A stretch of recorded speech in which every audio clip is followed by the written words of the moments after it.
Hey guys, what's up? No, haven't done one in a while. Been busy. Good busy. Not the nightmarish busy like when I was working those stupid 60 plus hour work weeks for that security job, which I'm no longer having to deal with. But anyway, knew I had to put something out there. It's about time I made a video, and part of the reason why I haven't really done much is, I get to doing all my other stuff, and it'll be toward the end of the day, and then I'd want to talk about something, but I wouldn't have my thoughts gathered properly, and by the time I did get my thoughts done, put together properly, either the moment had passed or whatever the hell happened socially had already passed or whatever, or worse, I felt like I was just retreading stuff that I'd already did. So I don't know. Maybe I will get back to it because there are a couple of videos I put in recently that probably do deserve to have a more of an explanation on, or further expounding on. But whatever. We're going with something a little bit more lighthearted today, and as you can tell by the title, it's on Dark Souls 2, which you guys should have probably guessed is a game that I'm into. I haven't bought it after all. Those of you who have been paying attention know that the first Dark Souls was a game I absolutely adored, as well as Demon Souls, of course. I put a whole lot of hours into those games, and especially when it comes to Dark Souls, I put a whole lot of time in not only the PlayStation 3 version, but also my trusty PC version. Pointing at the PC, which you can't see. And of course, I went out and got this one for the PlayStation 3. Now, recently the game has come out for PC, Dark Souls 2 anyway. I have not picked that one up. Actually, the main reason for that is because, well, I have bills to pay. Having, a family to take care of and bills to have to pay take precedence over pre-ordering, a game that, even though you like it, it is $50 freaking dollars. And as much as I know the PC version is going to be, at the very least, graphically better, at the end of the day, it's still a copy of a game that I already own. So I'm going to wait a bit before I pick that one up for the PC, because responsibilities. But now that this game has come out for the PC and more people are going to be experiencing it, I thought that I would actually take this time to actually talk about, my thoughts on the game now that I've actually spent a lot of time with it. And I have spent a lot of time with it. I'll admit that I have not beaten the game yet, though I am very close to doing it. The reason is twofold. One, because, well, I got work and stuff to do, and, family to participate with and take care of. And only have so many hours in a day to, sit down and play the game. And the other reason is I'm spending a lot of time on co-op as well, and going through the game slowly. Like, I'm purposely picking through the game slowly so I can really take in the atmosphere and enjoy the game mechanics and figuring out the parry system, which I'm going to be getting to in a moment. And like just really, just fully like immersing myself with the game. Plus, like I said, I'm enjoying the co-op immensely. I have helped a whole lot of people with boss battles, and not only has it been rewarding in terms of how many souls I've gotten and stuff like that, but I really got to learn the game mechanics, and it's fun. To me, helping other people beat the game is fun. Well, beating part of it anyway. So I spent a lot of time with it, and because I've spent a lot of time with it, I can also be honest with myself and say that this game is not perfect. And now that the PC version is coming out, some people, if they knew they were going to buy it, they've already bought it. But they maybe still be a couple of people on the fence about this, especially with some of the things that have come out about the game. Such as the fact that the graphics seems to have changed from the demo to what we see now, particularly the contrast in colors and things like that. And some of the other things that people are now beginning to come around and say about the game, and some of its flaws, if you will. Before I go on, let me also just say that somebody else has made a really good critique on Dark Souls 2, in my opinion. I'm going to put the link in the description. It's really good. And most of the things that the guy says in his critique, and it is quite long. Some of you guys probably aren't going to have the attention span for it, but I think it's worth it if you are really interested in hearing what the guy has to say about the game, whether you have the game or not. It's definitely worth it. Like I said, I agree with most, not all, but most of what he says.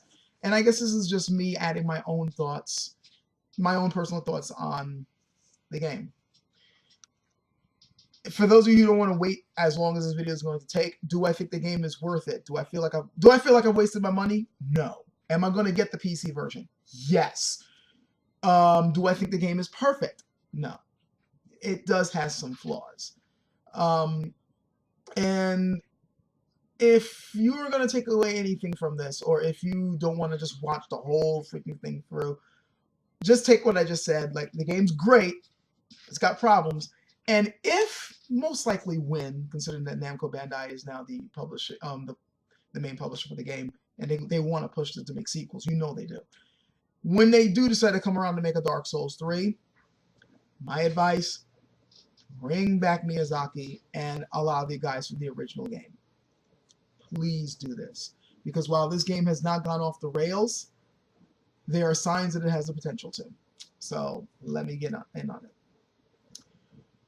Playing through this game has made me realize, even though I really like it, it's made me realize that the new director and many of the new people they brought on to develop the game have not quite grasped what it is that the Dark Souls series is supposed to be about. Now, of course, speaking as someone who's just playing the game, it might be a bit too presumptuous of me to say what the game is about, especially since everybody's got their own opinion on what it's about. But if I'm going to be taking the original director of the game's words, Miyazaki, he said the game was pretty much about overcoming challenge, okay? It isn't necessarily about the difficulty, though of course when it comes to dealing with a challenge, it is difficulty. Now, the Souls series is notorious for its difficulty, but it was difficulty with a purpose. The point was to feel like each challenge you've met was something that when you finally beat it gave you this huge sense of elation, that you've accomplished something and that you developed the skills to do it. And each challenge was unique in its own way, like it was its own event. And it was something that no matter how horrible it was, no matter what painful thing it was that happened to you, you knew that the main reason why you messed up was because you weren't able to meet the challenge yet. You didn't have the skill, or you didn't understand what was going on, or it had to do with you. You did not have what it takes to beat that challenge. So you need to alter your strategy, or figure out another pattern, or figure out what you missed, or pay attention to what the boss is doing. Things like that. It was all on your own personal growth through the game as you experienced the game and its mechanics and the whole world around you. And that's pretty much what, if you look at interviews with the guy who originally developed the series, that's pretty much what he's saying that he wanted to bring across. Not to mention his particular love for Western RPGs like Dungeons and Dragons, and him trying to grab as much as he could from those games, even though he didn't really understand English, which is why he was left to trying to figure out, well, there were certain things about the story, his English wasn't all that good. There were certain things about whatever story setting he was reading from some adventure module or something he was reading with whatever D&D thing he was reading, or whatever novel thing that he couldn't quite grasp. He couldn't quite get, and had to imagine it or try to figure it out for himself. And those things translate well into the game itself. Like, there's stuff going on in the background that he couldn't quite grasp with the material he was reading growing up. Just like in this game, there's still stuff that we are trying to figure out in freaking Demon Souls. Not to mention, of course, Dark Souls and now Dark Souls 2, which we're now just beginning to piece things together. I get that this new director wanted to replicate the same thing, but I don't think he fully understands it. For one thing, he seems to think that difficulty is the main point. He doesn't seem to understand that difficulty is a means to an end. It was a way to express certain ideas or certain game mechanics that the original director wanted. Here, it seems that in this game, Dark Souls 2, it's not throughout the entire game, but there's a strong sense that difficulty seems to be the main thing. Like, this is the end result. The end result is difficulty. And thus, there are many moments in this game where it's like, okay, they just wanted to bust your balls. And some people will just say, well, that's the whole point. Not necessarily. It's weird. There's a fine line between making something really freaking hard to test your skill, to make you meet the challenge, and then just simply putting through a meat grinder just for the sake of, well, here's a meat grinder, get past this, motherfuckers. And there are some sections in the game that it just feels like they're just trying to, okay. Think of what you might consider some of the most BS moments of Dark Souls 1. And if you think about it, they really weren't BS moments. There were ways around it that didn't have you straining or fighting against the system, the gameplay mechanics that you had to get through the game. Like the combat system, the way you could fight through the game. No matter what challenge you were meeting, The tools that they gave you in the game were enough to win. And to the point where later on, I'm seeing people being able to go through sections that when you were first starting out, it's like, I can't, it's like, this is impossible. And later on, you're just cruising through it because you know how to use the tools that were given to you. In this game, there have been moments where it's like, okay, this is fucking insane. You have to try to find a way to sort of cheese the computer in order to win. Particularly many of the moments where you are forced to fight more than 3 or 4 guys at once. And this happens several times in this game. This is not to say that this didn't happen in Dark Souls 1, but usually you had ways of mitigating that. Either you had ways of being able to dodge their attacks because their attacks were very telegraphed and slow, particularly the bosses, or you had ways of kiting the enemy or finding ways of sneaking through so that you can only deal with them one at a time. Because let's face it, anyone who's played the Dark Souls games or the series of games know that the combat system is optimized mostly for one-on-one combat. You can deal with multiple opponents at once, but that is really going to take some skill on your part. And you have to fully understand how the combat system works in order to deal with multiple enemies. It's not an ideal situation, and for the most part, even the best of players know that the best thing to do is to deal with enemies one-on-one if you can. In this game, there are so many scenarios where it's impossible to engage an enemy one-on-one unless you just kite them all the way back to a previous area you were in, which is insane because these guys will chase you down. And I remember when I first heard about the mechanic of, enemies chasing you down, if you aggro an enemy and you try to run away, they would chase you to the ends of the earth. And I was excited about that at first. But now having played this one, it's like, okay, I'd be excited about it if it was at least just that one guy, not an army of them. And I have no real way of shaking them off. I have no strategy of separating these people unless I can come up with some type of way of working off some glitch or some type of mess up in the system. There is a point where, of course, and those who play the game have a term for this, leashing the enemy. Like, there is a point where sooner or later the enemy is going to run back. But it's a long road. And the problem is, many times when you go back, okay, I got these 4 dudes chasing me. Let me run down this hallway, run down this. Okay, finally they're going back. Then you go back and you try to take care of that one dude, and the other guys come running back in too. I mean, that doesn't happen all the time, but it happens enough for you to grind your teeth. I just want to I can only deal with one guy at once. I can't deal with multiple people. And at the same time, sometimes you're dealing with that and archers shooting at you at the same time with unerring aim. And it's just like, it gets to be a bit much. I can get past it. I've seen other people get past it, but I'm noticing all of us are saying the same thing. This is kind of BS. And it's like they put that in just for the sake of frustrating you. It's not the same as, say, probably, to borrow something that the guy in the critique I'm talking about brought up, a section in it when you're in Anne Orlando with those 2 big asshole archers with the giant bows shooting those freaking spears at you. Those are not arrows. Those are freaking spears. That only happened once, okay, in that area. You didn't have to go through several spots where it was, oh God, more of these. You went through and it were all these, each challenge, that's the thing I was talking about, was that each challenge was unique. You go through Anne Orlando and there's these different difficult areas to get through. But that's the thing. They were for the most part different. Like the really, really challenging parts. Yeah, you're gonna many times you're gonna bump into the same enemy, of course. Like, okay, the huge giant knights with the freaking halberds. There were several of them throughout Anne Orlando, but they were placed at different spots, which created unique challenges depending on the layout of the place you were fighting them in. 2 of them you're fighting on the stairs, and if you knew what you were doing, you can make it so that only one of them came down. Or you got another 2 in the room, and you got to okay, I want to get only this guy in the room to come after me. You got one by the door. He's going to block the doorway. Can I deal with it? They changed it up a little bit. And then, of course, the highlight of Anne Orlando, the one thing that nobody will forget, are those 2 freaking archers, on the tower, and you're trying to go up that ramp, and they're firing those freaking giant freaking arrows at you, freaking spears at you, and you got to try to find a way to get up there and deal with them without getting knocked off the walkway you're trying to go up. Everyone remembers that, and they remember it because it was unique, it was challenging, but it happened once. and once you got past it, you're like, whoo, and you remember that, and the rest of the level did not put you through that again. It was difficult, but they weren't trying to punish you with it. In this game, many scenarios that have you go, oh God.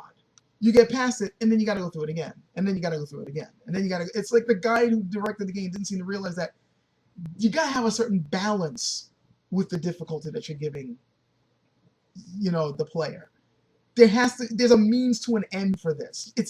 You got to craft the difficulty a certain way, and I don't think this guy got it. The other thing I don't think he fully got is how to make the plot of your story simple, but make the world complex. This is something that Miyazaki, the original director, seemed to have gotten quite well, where he crafted a world where the end goal of what you were trying to do is straightforward, and you're being guided along, but there's all these details going on in the background that you don't quite grasp. All these little things going on that you're not getting the full story. But the immediate plot is simple. It's the lore, it's the background stuff, and it's the ulterior motive stuff of some of the people who are, let's say, manipulating you that you don't quite grab. That's what makes things interesting. In this one, while I am not going to say that the main plot is not straightforward, I think it is, but it changes up on you a little too quickly to the point where you kind of like, what the fuck? Like, okay, Dark Souls 1, they tell you right off the bat what's going on. You are cursed undead, you're trapped in an asylum, somebody breaks you out, you break out, and then the guy basically tells you, look, there's a prophecy that whoever breaks out of here is going to find out what this whole, what this whole curse thing is about. And, get to the bottom of everything. And I'm dying, but I broke you out, so can you continue this quest for me? So you do, and you go into this land, and again, and you now trying to, okay, now I got to ring these 2 bells. You ring the 2 bells, now what? Oh, now I'm finding out that I'm actually supposed to fulfill some prophecy where I get to relight the age of fire or something. And the more deeper you go into the game, the more you find out it's not that simple, but it's like you're being led from one point to another, and it makes sense. Like, okay, I'm given this task, let me do it. Okay, now I'm given this all right, now, and then as you're going through the game, if you start picking up on the lore, then you start, why am I doing these things? What's this guy's motive? It's done in a way that you can easily follow it, and it makes logical sense why your character would be motivated to do these things. First, you're kind of doing it as a sense of obligation. Well, this guy broke me out, so fine. Then you're doing it because you're like, well, I already rung these 2 bells, and I'm finding out, I might be doing some good. So people ask me to do it, and this might end the curse or whatever. Like, you're hoping to make things better as you go on. This game is supposed to be more about the curse on a personal level, about a way for you to end the curse. You're trying to find a way to cure yourself. But as soon, and this might be spoilers for some people, but quite frankly, it's not much of a spoiler. Because as soon as you start the game, you realize this right off. As soon as you make it to the first hub place, Majula, as soon as you make it to the hub place, you're instantly given a different freaking task. The beginning of the game pretty much tells you the reason why you came here is to find a cure for the curse. Then you go there, and then you bump into the Emerald Herald, and she goes, okay, are you the next monarch? Huh? I didn't come here to be king. I came here to get the curse lifted. What the hell is this about being the next king? That's not why I'm here. Why are you telling me to go see him? No, wait a minute. This is not what stuff. I remember when I first started playing, the very first time I played this, and she says that, I'm like, huh? What about, okay, so is there a cure? You're going to tell me anything about a cure? That's why I'm here. And nothing is said at all. In fact, as far as I can tell, I mean, I'm close to the end of the game. I'm pretty sure I'm close to the end of the game because I'm just about done with Drain Lake Castle. I'm about to go into the Undead Crypt. She has not said a damn thing about being able to cure myself, as far as I remember, like anything substantial anyway. She says that there are several people who've come in trying to, but nothing about there is one, or I know that's why you're here. It's just more like, don't lose hope. You have so precious little time, so go see the king. Are you going to be the next monarch? What? That, to me, is a kind of screw up in the plot. It's like I understand that, yes, just like in Dark Souls 1, your task changes, your motivations change. And I'm not saying that you can't do that in this game, but it could have been done competently. Here, it was done a little too herky-jerky. You should not, in the very, like, when you first make it to your main hub place, when you talk to the person who is going to guide you to the next of the game, she should not all of a sudden slap you in the face with such a jarring change in task. If she wants to do a jarring change in tone, that's a little bit different. Like when you first break out the asylum and you go over there and you're thinking, oh, I'm going to be the chosen one. And then the first guy you meet over there is like, oh, you're just like every other asshole who trudged through here. That was a funny, that's a funny way of changing things or turning the rug out of somebody else. But your motivations remain the same. It's only later on as you go through the game that your motivations change up a bit depending on the circumstance. And it made sense. There was a flow to it. Here it's jarring where I'm here for, finding a cure for my curse. Then I come here and all of a sudden it's no longer about curing myself. Now it's about being the next king. And the funny thing is, as you go through the game, you're bumping into more characters who you can tell were made to, expand upon the search for a cure of the curse. Because just as the new director stated, this game is pretty much all about the curse. You bump into several characters who are dealing with it in their own way, sometimes without realizing that they're having to struggle with it. Like the merchant who suddenly forgets his meekness and gets more arrogant and no longer even remembers where he came from. The one guy into maps, Kale the cartographer, who completely forgot why he ended up in Drang Lake to begin with because the curse is messing with his mind. You can tell. Lucatiel, the one person who every time you see her slowly slipping deeper and deeper into being, hollow and forgetting who she is, and her, getting more and more frightened over it. These things, I think, and that's the one thing I'll disagree with this guy when he says that these NPCs aren't interesting. I'm sorry, dude, but fuck you, they are.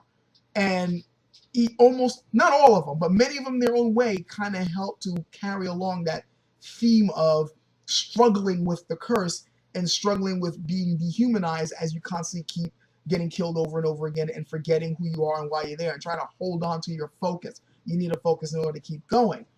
I like that. And you see some other characters who, even though they look a little bit more hollow, at least have something to keep them going. It's the one, like the first blacksmith you bump into.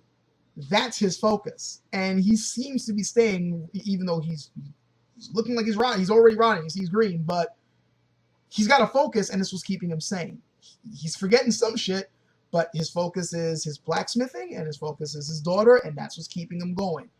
You see things like that, and I like that. Like it's showing people dealing with the curse as they can, and it's making you try to reflect on your own character. And of course, this all, in my opinion, goes into the gameplay. Your focus is beating the game.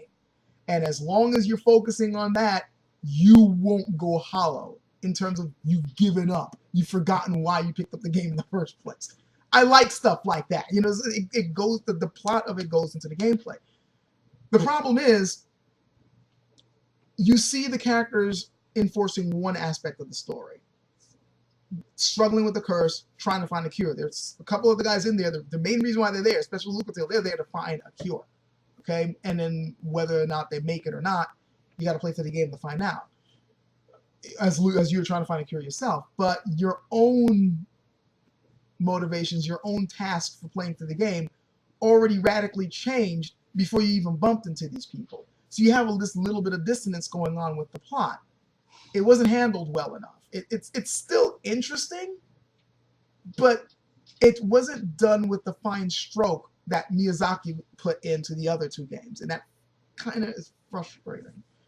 That besides the fact that there's difficulty in there for just difficulty's sake, and then there's the fact that they're trying to have their cake and eat it too in terms of trying to make this game a lot more like Demon Souls, but at the same time keeping some of the aspects of Dark Souls. For those of you who have not played Demon Souls yet, and why not? Well, if you don't have a PlayStation 3, then I understand, but still, come on. They're dirt cheap these days. Demon Souls, interestingly enough, unlike Dark Souls, had a hub dimension that you started from. That was the place where you were able to go to all the other worlds to do all your fighting and dying in. And every time you finished, you'd go right back to the hub world and do all your leveling up and preparing there. Everything, like, there was that one center hub world, and then from there you went up to all the other ones, and then you came back and regrouped and built yourself up and went back out there again. It was like your headquarters. Dark Souls then comes out and kind of does away with that. Like, it has a hub area, being the Firelink Shrine, but instead of it being this place that was kind of separate from everything else, and you just kind of like opened up, you had to go through these gateways to go to these completely separate other areas, or let's just face it, these other separate worlds that had very little to do with one another other than the fact that they were all supposedly in the same land. Dark Souls, on the other hand, everything was connected. And you could look way out in the horizon and see something and go, that looks interesting. And later on, find yourself in that very spot, like, holy shit, this is, wow, I made it here, and look way over there, that's where it came from. That was a really cool feeling. It really gave the game, the land, a huge sense of depth. That interconnectedness is one of the things that people really enjoyed about Dark Souls. One of the things, anyway. Did all the places happen to make sense? No. Okay, let me just say that right off the bat before I go into my own critique about how they handle things in Dark Souls 2. Some people are complaining at the fact that Dark Souls 2 does not have that interconnectedness nearly as well, and it doesn't. But to say that Dark Souls 1 did it perfectly, let's be real, okay?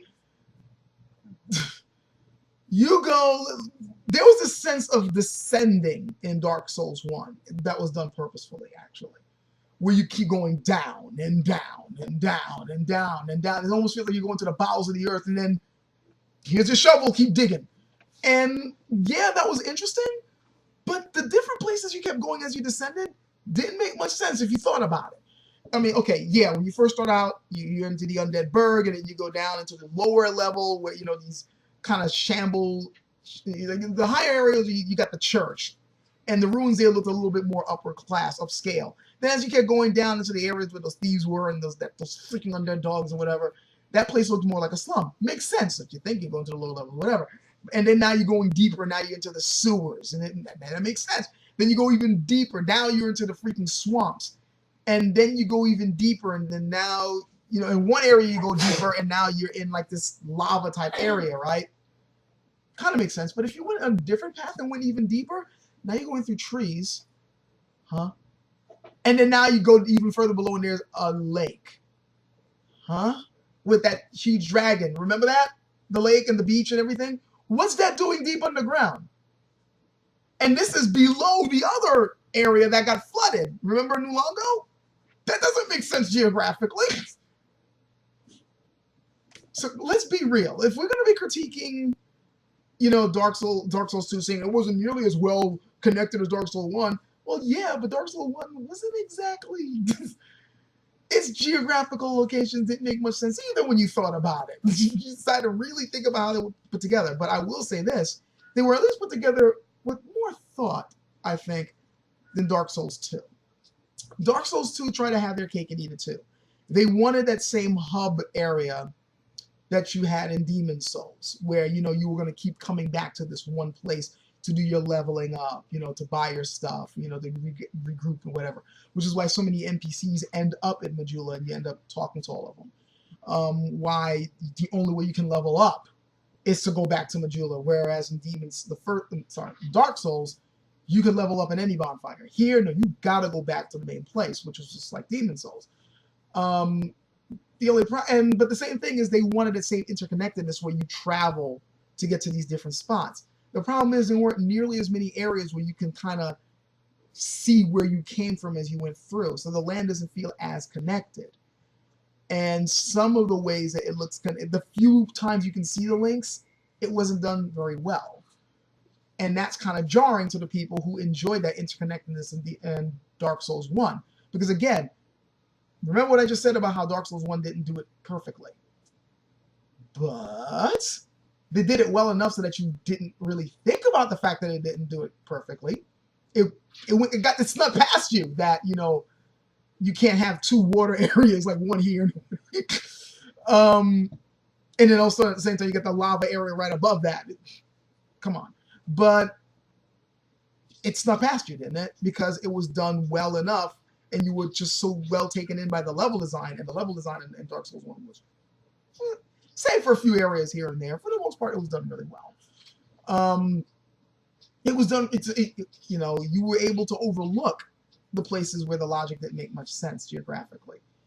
Dark Souls 2, not so much. You can realize right away that everything feels separate from everything else, and the way things are kind of put together, you're like, this doesn't. How the hell do I end up going through a poison-infested mine, and then I go up into the lava-infested area? You know, it's a bit jarring, you know, and then this is just one example of how that's probably one of the big, probably the most cited examples seen in Dark Souls 2 of how the geographical areas don't really make much sense when you think about it. Not to mention, getting through the levels. Some of, I'm not gonna expand on this too much because this is already 30 minutes. But the critique itself does a really good job of pointing out how the placement of the bonfires and the placement of the shortcuts are kind of suspect. And I found that, for one thing, there are so many freaking bonfires. And I'm thinking part of it was to make it a little bit easier for people. But some of the placement of the bonfires, particularly when it comes down to where they are in relation to some of the shortcuts that you make in order to get through the place that you're in, doesn't make much sense. And there's some places that I felt like there's some places where there's so many goddamn bonfires. And then the other places that could desperately use a lot and don't have much. And that could have been alleviated by at least putting a sensible shortcut there. And they didn't do that. It's just like, what the fuck? And I felt that probably could have been mitigated, that could have been cleaned up or at least better designed if they had a lot of the original team working on this game, but they didn't. You can look it up for yourself. Look at the credits of this game and look at the credits in Dark Souls 1, and you realize a lot of the guys who developed that game were not present in this one, and it shows. That's something that I never really got into it on this channel, but it was one of the things I said was one of the reasons why Diablo 3, at least in my opinion, I'm one of the people who was like, fuck Diablo 3. And a lot of people who played it said, yeah, this doesn't really feel like Diablo. You want to know why? Because most of the people who worked on the other games didn't work on 3.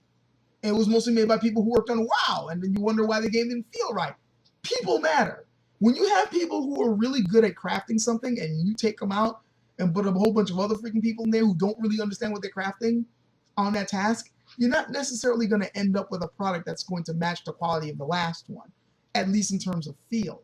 And I feel that's kind of what happened with Dark Souls 2. A lot of the feel is off, partially because they had a new director, and partially because a lot of the team were not the same guys who made the game. They didn't know what they were making. I honestly feel it's a really good thing that they at least had Miyazaki overseeing some parts of it. Like, he wasn't the director, but I think he was like he was presiding over some, like he took a cursory look at it, like a producer or something. I'm glad he at least had that, because I shudder to think what would have happened if he had no hand in it whatsoever, in terms of at least being able to take a look at it. I think if he was, things could have been worse. As it stands, though, it still feels like Dark Souls for the most part. I still can pick up that controller and keep playing. I still feel motivated to play it despite the flaws. I still enjoy the game, despite what I just stated. But there's one final thing that does piss me off. This is the one thing that had me gritting my teeth since I first started fighting in the game. When I first started doing combat, I was like, what the fuck is this?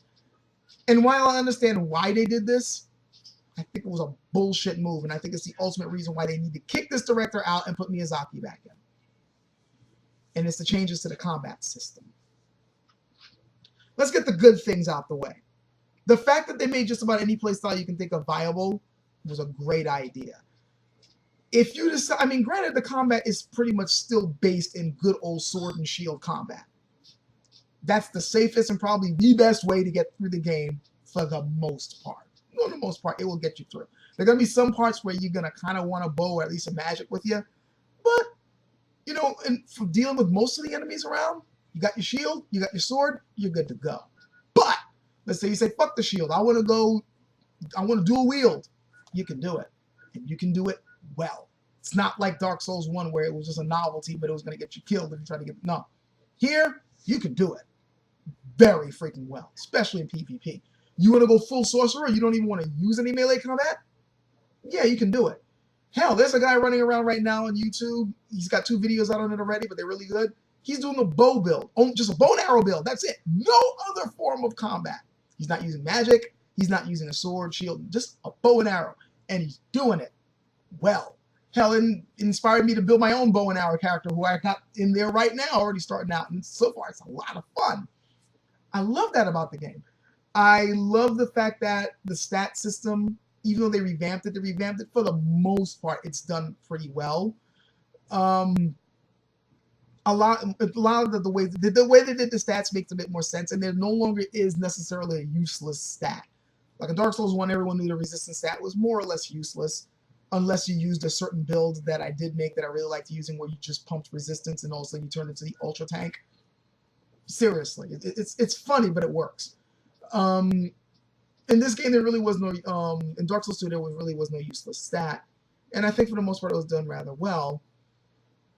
But what they did with the adjustment stat pisses me off. They wanted to have an element of agility in the game. Okay, I understand that. But the way they decided to do that was to make the agility stat work for just about any action you did that wasn't necessarily a combat swing, okay? It had to do with how fast you did certain things, particularly drinking your Estus, and how many iframes you had in your roll, your dodge. And I feel like slapping the shit out of the director for doing this, because you're now fucking with one of the ways that the game was fair. And that's the main point. This is the main thing that kind of pisses me off about this game. Unlike Demon Souls and the first Dark Souls, this was the game that made me start feeling that some of the deaths I had weren't necessarily fair. Demon Souls, when I died, I'm like, yeah, I fucked up. Yeah, oh man, if only I did that. Why did I do that? Dark Souls 1. Oh shit, I should have dodged there. Oh, that was stupid of me to drink at that time. This game, damn it, I know I timed that roll perfectly. But I got hit anyway. And the reason why that happens is because they changed the way the rolls work because of that fucking agility stat, which is really, it's tied to the adaptability stat. Let me just put it to you right now. When you first start this game, your rolls suck. It is no longer tied to how much equipment you got. Oh, they kept that part in where if you have too much equipment on and you got too much weight, your rolls are like that, what they call the fat roll, where you just kind of flop yourself on the ground and you move too slowly. They still kept that. But what they also did was your adjustment stat, which ties into your agility, also it has to do with how many iframes your roll has. So if you don't time that roll just right, I mean, you already had to time it just right in the first 2 games. But here, it's insane, because now you don't even have nearly as many frames. Your invincibility frames are not in that roll anymore. And if you want to make it back to the way it was in the original game, you better start pumping that adjustment stat. And how many points do you need to put in? Well, nobody knows yet. We're still figuring it out. So there are going to be several freaking times you know for a fact that you did that fucking roll. And you see your character do the roll through the attack, and you got hit anyway. And it is so freaking frustrating when that's how you die, because they decided to change a gameplay mechanic to fuck you up. The game is supposed to be skill-based. It's supposed to be your own actions that determine whether you live or die. Making it so that the game mechanics themselves are crippled and you have to do a lot just to make it work the right way is a dick move. I don't care how much they try to justify it. It's a dick move.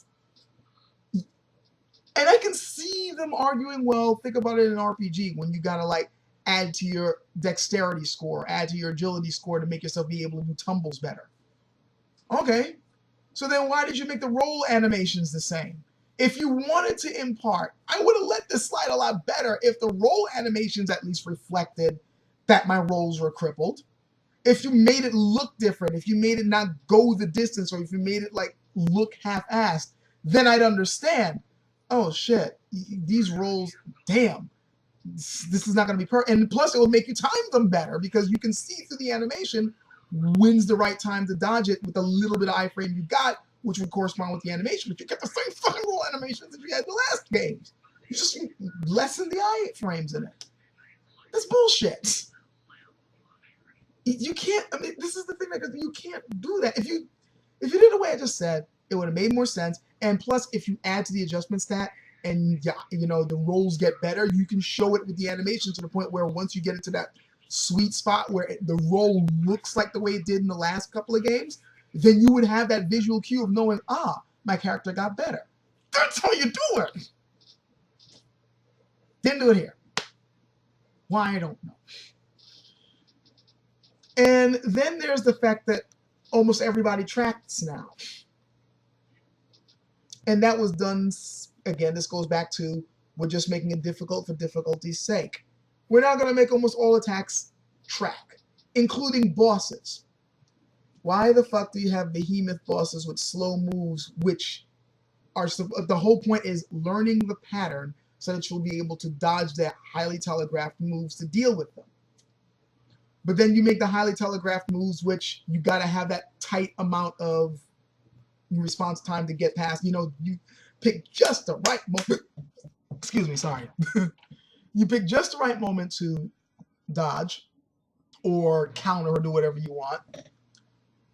And then you make their moves track even at the last second. So that, I mean, you really got to have like ridiculous pinpoint accuracy. And this is on top of the fact that your roll may not have enough iframes that you thought it did in order to do. That's bullshit. The game's hard enough with the amount of enemies you're throwing at us and the amount of damage it does and all that. You don't need to start artificially fucking with it where they can, when you see the boss literally spin around to track you in a ridiculous, like to the point where it breaks the animation, you know something is wrong. Now they're just fucking with you. And it's that's the type of stuff that you realize this only happened because of the director they got. Like them now is getting to, it's bordering on unfair territory instead of, now it's like now they're just busting your balls. So it's one thing for it to be a freaking challenge.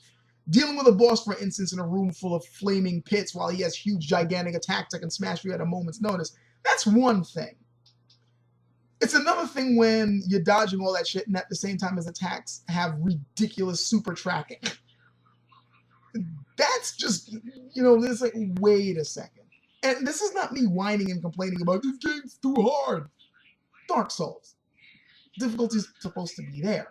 But again, there's a difference between making the difficulty be a means to an end and we're just going to make the game balls to the wall hard because, well, that's what Dark Souls is. That's not all it is. And this director doesn't fucking get it. He doesn't freaking understand it. He understood it enough and probably had enough people point him in the right direction to make the game still good.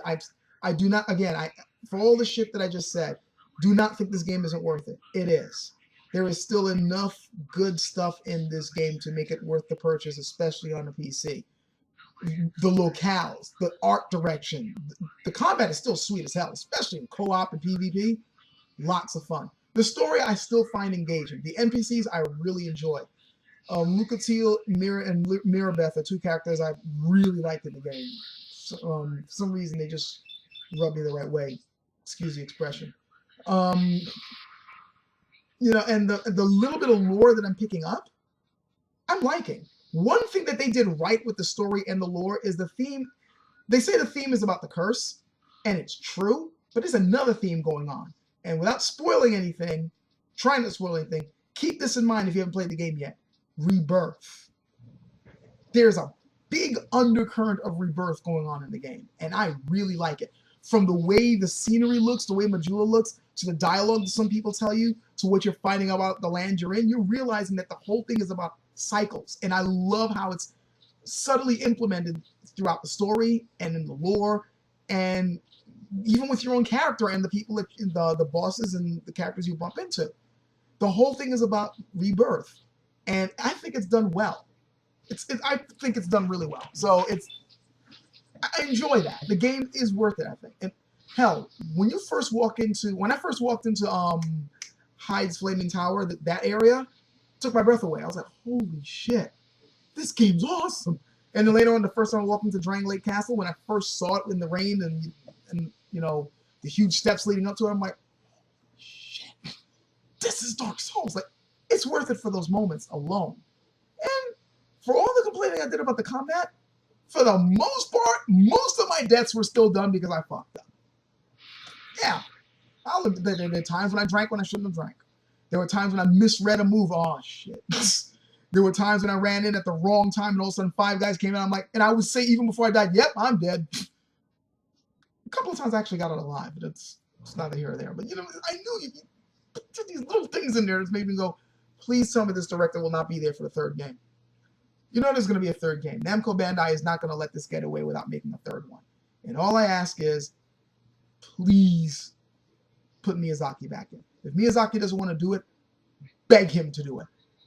Pay him obscene amounts. If he still holds his ground, then ask, okay, then you personally pick someone who you think understands your vision enough to do this game. Because some of the things I saw in here, the things they did right, really cool. The things that they didn't do right were remakes.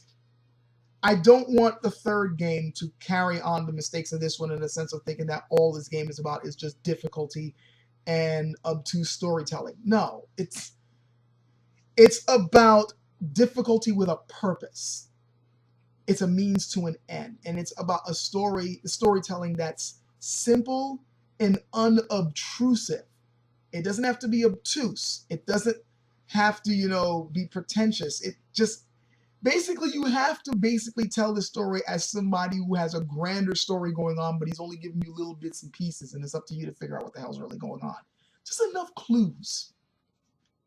That's what happens. You have to, like, basically, it's like writing this huge freaking grand novel and then giving us the Cliff Notes version of it. But throughout the land, we see little bits and scraps of paper of what you actually got hidden in your binder.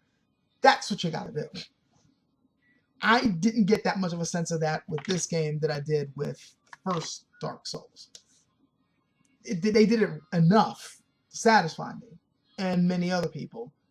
But there's some things in there that worry me a bit, saying that if you don't correct this, the third game's going to be shit. Or at least going to be the beginning of shit. And I don't want to see that happen. I really don't.